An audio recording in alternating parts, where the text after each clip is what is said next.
Legal aptitude section is one of the trickiest sections in the CLAT examination. There will be around 7 comprehension passages on legal aptitude, each followed by around 5 to 6 objective type questions. The comprehension passages are drawn from recent news, legal matters, public policy questions and moral philosophical enquiries. In this video, we will discuss some important tips on CLAT legal aptitude which will help the candidates prepare for the section effectively.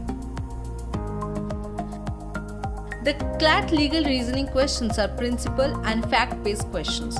Candidate will be provided legal principles and a set of facts where the principles has to be applied.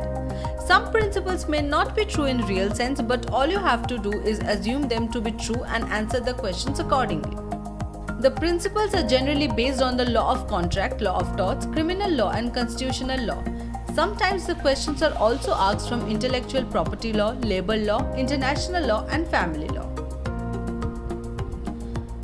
While understanding the concepts of legal aptitude is crucial for answering questions, fast reading skills would help students understand the comprehension paragraphs and the underlying questions.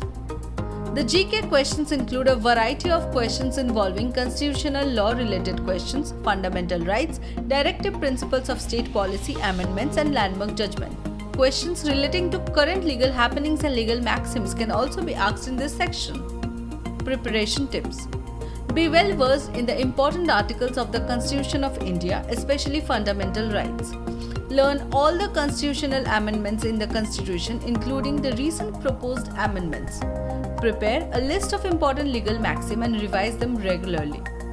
Read a good newspaper daily and focus on the legal current affairs and editorials.